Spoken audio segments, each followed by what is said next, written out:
Assalamualaikum warahmatullahi wabarakatuh. Anak-anak, selamat datang di kelas yang baru. Saat ini Ibu akan memberikan materi IPS kelas 8. Materi yang pertama adalah keruangan tentang negara-negara ASEAN dan negara-negara lainnya.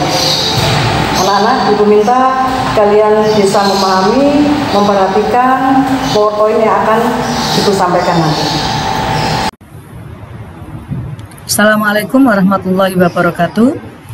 Anak-anak, hari ini Ibu akan memberikan materi IPS kelas 8 semester ganjil dengan bab satunya adalah interaksi keruangan dalam kehidupan negara-negara ASEAN. Nah, bab 1, interaksi keruangan dalam kehidupan di negara-negara ASEAN atau ASEAN Summit and Related Summit. Anak-anak, tujuan pembelajaran IPS tentang materi ASEAN diantaranya: 1. Setelah membaca teks negara ASEAN, peserta didik mampu menjelaskan letak geografis, posisi geografis, dan kondisi keruangan negara-negara ASEAN secara tepat. Setelah berdiskusi mengenai kerjasama antar negara ASEAN, peserta didik mampu mengidentifikasi pengaruh kerjasama antar ruang negara ASEAN. Setelah melakukan pengamatan interaksi keruangan di negara ASEAN, peserta didik mampu menganalisis pengaruh interaksi keruangan terhadap kehidupan negara-negara di ASEAN. Sekarang kita lanjut untuk mengenal negara-negara ASEAN, yaitu 1. Indonesia. Indonesia adalah negara kita tercinta, negara yang berpenduduk sangat padat.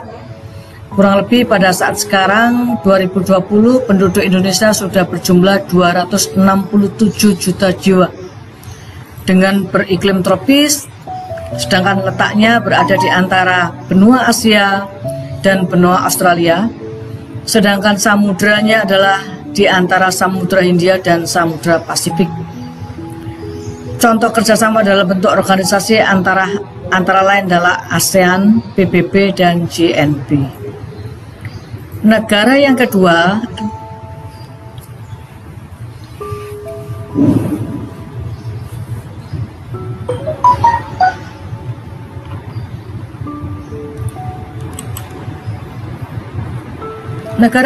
adalah Brunei Darussalam. Brunei Darussalam adalah negara yang kecil di Asia Tenggara, tapi negara ini negara kaya yang terbagi menjadi 2 wilayah, yaitu wilayah timur dan barat. Iklim Brunei Darussalam seperti iklim di Indonesia, yaitu iklim tropis. Komoditas ekspornya adalah minyak mentah. Minyak mentah olahan, minyak bumi, gas cair, gas alam cair. Sedangkan komoditas importnya adalah mesin-mesin, peralatan transportasi, dan bahan kimia. Negara berikutnya adalah Filipina. Filipina memiliki banyak gunung aktif. Ya, Filipina mempunyai kaya akan gunung berapi. Filipina memiliki iklim tropis panas yang dipengaruhi oleh angin monsun atau angin muson. Sedangkan untuk jumlah penduduknya kurang lebih 104 juta jiwa, 918.000 sekian jiwa. Sedangkan komoditas pertanian tersebut antara lain beras, kelapa, tebu, jagung, dan lain-lain. Filipina tergabung menjadi anggota ASEAN. Organisasi kerjasama multilateralnya yang diikuti oleh antara lain adalah WTO, World Trade Organization, APEC, OPEC, dan OKI. Berikutnya adalah Kamboja. Negara Kamboja termasuk negara yang baru menjadi peserta ASEAN. Memiliki iklim tropis. Kamboja memiliki bentang alam khas, yaitu hampir menyerupai piring. Sedangkan perekonomian Kamboja bertumpu pada sektor pertanian dengan sistem pengelolaan tradisional, sehingga Kamboja merupakan salah satu lumbung berasnya Asia Tenggara.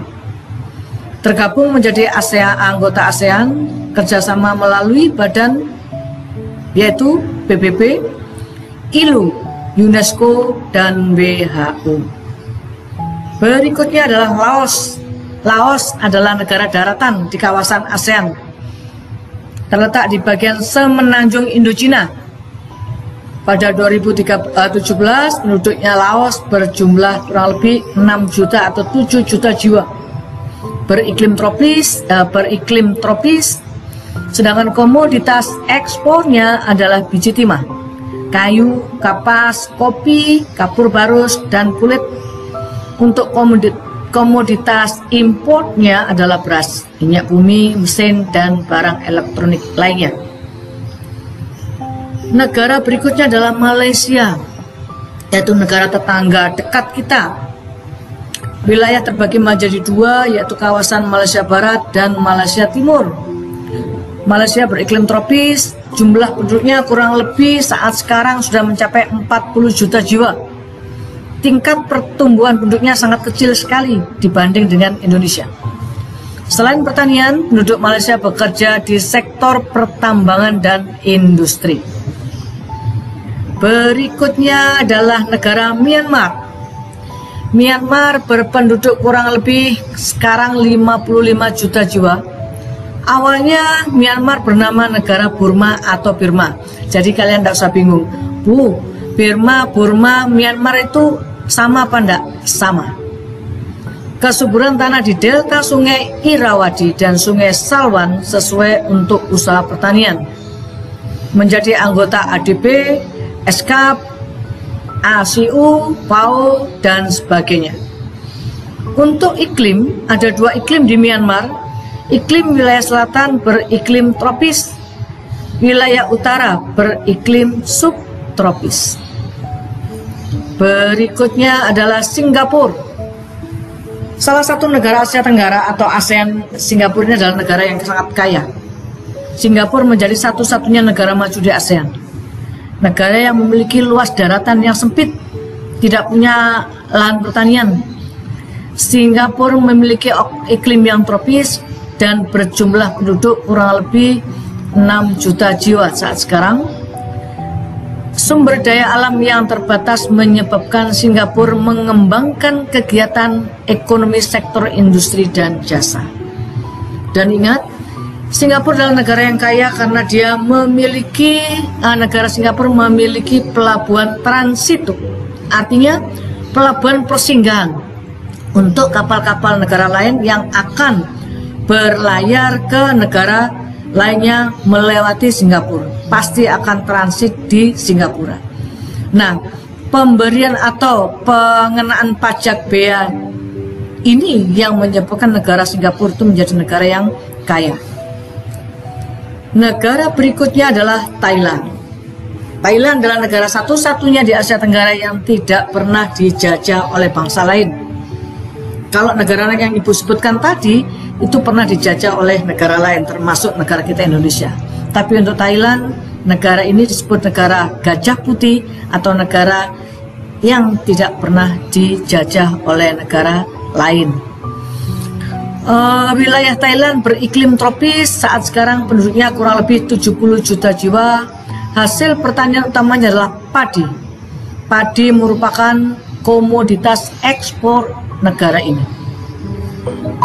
Berikutnya adalah Vietnam. Vietnam adalah negara ASEAN yang berada paling timur di semenanjung Indochina. Pada saat baru masuk 2017, penduduknya kurang lebih 96 juta jiwa. Cuaca di Vietnam terbagi menjadi 4 wilayah, yaitu Pegunungan Utara, Vietnam bagian utara, Vietnam bagian tengah, dan Vietnam bagian selatan. Sedangkan komoditas ekspor adalah beras, karet, kopra, aneka kayu, minyak bumi, dan biji besi. Untuk importnya, Vietnam membutuhkan BBM, bahan bakar minyak, besi, baja, pupuk, obat-obatan, dan bahan kimia.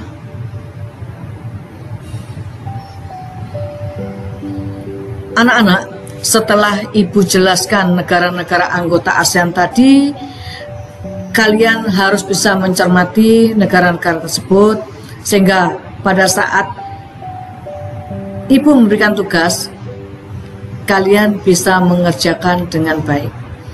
Nah, untuk kali ini kalian hanya Ibu minta bisa menggambarkan dengan bentuk tulisan kalian di buku, dikerjakan di buku, yaitu karakteristik dari negara-negara yang Ibu sebutkan tadi. Karakteristik itu ciri khasnya apa? Bisa dikerjakan di buku IPS. Buku IPS sudah ada 2, yaitu buku catatan. Kamu tadi sudah saya Ibu jelaskan, kamu bisa merangkum sedikit-sedikit, dan buku tugasnya, tugasnya untuk mengerjakan tugas-tugas yang Ibu berikan. Bisa dikerjakan, tidak usah tergesa-gesa karena kita punya 2 kali pertemuan dan bab untuk interaksi keruangan tentang ASEAN belum selesai. Kita ketemu lagi pada minggu depan. Mudah-mudahan kamu tetap sehat, tetap semangat, dan Ibu sangat berterima kasih kalau kalian sangat memperhatikan semua pelajaran, semua bidang studi yang diberikan secara virtual oleh Bapak Ibu Guru. Ibu akhiri, terima kasih. Wassalamualaikum warahmatullahi wabarakatuh. Deng dong deh.